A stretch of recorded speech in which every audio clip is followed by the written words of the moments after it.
11 has faced monsters, gods, and the horrors of the Upside Down. Darth Vader is something else entirely. This isn't a fight about fear or trauma. It's about power, control, and whether raw telekinesis can stand up to the Force. So who wins? Well, let's break it down. Starting out, let's take a little closer look at Darth Vader. And the first thing that we gotta recognize is that if we truly wanted to use Vader in his prime, then we would use this version of Vader. Anakin Skywalker was the most powerful Jedi in over a millennium, and he had unprecedented power in the Force. By Revenge of the Sith, he was more powerful than anyone on the Jedi Council, even Master Yoda. Even Darth Sidious had to concede that Anakin was potentially more powerful than him. And during the duel on Mustafar, this was Vader at arguably the height of his power. He's the chosen one. But then he was defeated by Obi-Wan, he caught on fire, had like half his body cut off by this point, and was put inside the cybernetic suit keeping him alive. And according to George Lucas, lost a lot of his power and potential in the process. Now that he's half man and half machine, he lost a lot of the ability in the Force because there just isn't as much human left. So where before he had the potential to be twice as powerful as the Emperor, now he's operating at maybe 80% of the Emperor's power, more on par with Darth Maul and Count Dooku. It also messed him up as a lightsaber fighter too. He lost and had to relearn a lot of the skill and ability that he had as Anakin, and definitely lost all that self-confidence that he had. Of course, there are other things to suggest that this isn't the case at all, and Darth Vader actually did get more powerful after putting on the suit, and that his prime was really around Return of the Jedi. Like, he lost his first fight against Obi-Wan Kenobi, first few fights really, but by the time that New Hope rolls around, well, Vader was powerful enough to beat him. And it wasn't just the fact that Obi-Wan was older now and couldn't fight as well with a lightsaber. One, because Obi-Wan had killed Darth Maul while in this same state. But two, because they were also having a Force battle at the same time during this fight. We just couldn't see that playing out with our eyes. But old Ben was wearing out and losing the fight before the fight even began. Just by being around Vader's presence in the Force was enough to tire Obi-Wan out. He had been growing more and more powerful in the dark side of the Force, tapping into a whole new power stream than before. And he's actually come to believe that his injuries only made him stronger and increased his connection to the Force. His pain fed his hate, and his anger, his hate turned into strength, suggesting he's still becoming even more powerful as Vader. So definitely a debate there. But honestly, just because we'll have access to a lot more cool stuff, we're gonna say his prime is Return of the Jedi. Darth Vader has been consistently called one of the deadliest Sith in history, one of the most powerful entities in the galaxy, and someone with the potential to rival or even possibly overthrow the Emperor himself. And this kinda did come to fruition. He did kill the Emperor, even if the death didn't really stick. His Force power manifests itself in a lot of different ways, from telepathy to creating Force barriers or amping himself with Force rage, but his primary has to be telekinesis. He's able to tear apart AT-ATs, bring down trees the size of buildings, or even bring down huge buildings themselves. His raw power is absolutely insane. And he's not necessarily just a bull in a china shop either. Darth Vader has pretty substantial control over everything around him. He's even able to force choke someone from all the way across the galaxy. But it doesn't just stop there. Outside of his insane connection with the Force, Vader is also a tremendously gifted and deadly fighter. He's impossibly strong, and he can use this in a fight, easily overpowering other Jedi or lightsaber fighters. He's surprisingly fast. Even with his robotic armor, he can block pretty much all attacks coming his way, and it's even been said that he's faster than the Emperor himself. Then where Vader shines is his durability, which makes sense. He's already missing half of his body and replaced it with metal. And even before that, he was still pretty good at enduring pain. Vader can legit walk through blaster fire, walk through explosions. It almost doesn't even faze him for the most part. He was even able to take Palpatine's Force Lightning. This is an attack powerful enough to have Maul crying on the floor and begging for mercy. Maul, the guy who feeds off of pain to make him grow stronger in the Force, and survived literally being cut in half.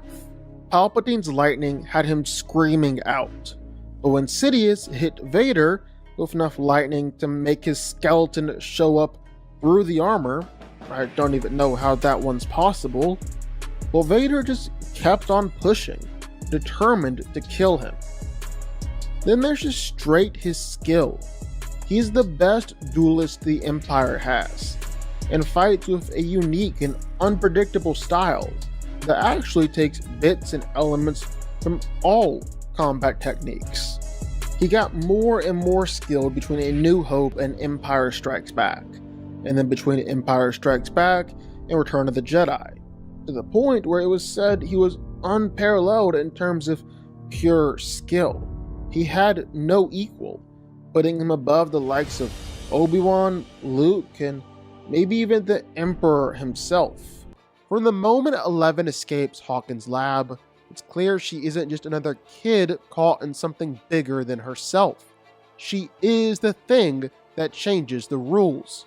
What begins as raw, unstable psychic output slowly evolves to one of the most powerful supernatural forces ever seen in her world. By the time Hawkins becomes ground zero for Vecna in the Mind Flayer's war on reality, 11 isn't reacting to the Upside Down anymore. She's standing directly against it. At her core, 11's power is telekinesis. But calling it telekinesis undersells what she can actually do. She doesn't just push objects around.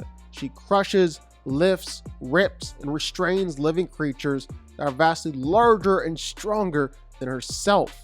She's hurled grown men across rooms, pinned monsters in midair, snapped limbs with invisible force, and stopped charging Demogorgons dead in their tracks. Early on, these feats nearly kill her. Later, they become controlled, deliberate, and precise. As her abilities develop, 11's power expands beyond raw force into full psychic dominance. She can remotely locate people across massive distances, spy on targets through pure extrasensory perception, and enter psychic mindscapes where physical distance no longer matters. This becomes crucial when facing Vecna, a being who doesn't just attack bodies, but invades minds. Against him, strength alone isn't enough. 11 has to fight on the same mental battlefield. Her confrontation with Vecna is the clearest demonstration of how far she's come. Vecna isn't just a monster you punch, he's a psychic predator who feeds on trauma, fear, and memory. He snaps bones, warps reality, and kills from across dimensions. And yet 11 is able to meet him head on inside his own mental domain. She resists his attacks, breaks free from his control, and counters him with force strong enough to tear apart his psychic constructs. When Vecna attempts to dominate her mind, she pushes back, not by overpowering him physically, but by refusing to break. What separates 11 from every other psychic in the series is that she doesn't rely on tricks or illusions. Her power is direct, overwhelming. When she fights Vecna, the environment bends around them. Walls crack, debris levitates, the entire space fractures under the strain of their clash. This isn't a battle just between two people, it's a collision between two opposing forces shaping reality itself. And her role against the Mind Flayer further cements her position at the top of this hierarchy. The Mind Flayer isn't a single creature, it's a vast interdimensional intelligence capable of controlling armies, corrupting ecosystems, and reshaping the Upside Down into a weapon. Possesses humans, builds massive biological constructs, and exerts influence across Hawkins while ever fully entering the physical world. Most characters can only fight its avatar. 11 fights the source. She resists possession when others can't. She pushes back against its psychic influence. She closes gates that link dimensions together. Feats that require not just power, but precise control over forces that are literally tearing reality open. Another key element of 11's power is just how she continues to grow. Early on, anger fuels her strength, but drains her rapidly. Over time, she learns to channel, focus, connect instead. This shift is critical in her battles against Vecna and the Mind Flayer, both of whom rely on emotional manipulation. Where they feed on pain, 11 draws her strength from identity, from knowing who she is, not who she was made to be. Now, physically, 11 is still a human, and that's her greatest vulnerability. She can be exhausted, injured, and overwhelmed if pushed too far. Using her powers take a toll, causing nosebleeds, collapsing, and even temporary burnout. But what elevates her above everyone else is that even at her limits, she's still operating on a level no one else can reach. When 11 is present, the monsters don't just hunt freely anymore. They have opposition. By the time the conflict with Vecna and the Mind Flayer reaches its peak, 11 is no longer just surviving Hawkins, she's protecting it. She stands as the single greatest counterforce to the Upside Down, the one person capable of challenging its rulers directly and forcing them to retreat, adapt, or outright fail. 11 isn't the strongest because she hits the hardest. She's the strongest because when the universe itself starts to break, she's the one holding it together. That's why in any power ranking of Stranger Things, there is no debate. 11 stands alone at the top. So who wins? Well, let's break it down. Now this fight really comes down to one brutal question. Can 11 overpower Darth Vader with telekinesis before he gets close? Once you actually break that down, the answer becomes very clear. At close range, this isn't a fight. It's an execution. Darth Vader has an overwhelming physical edge.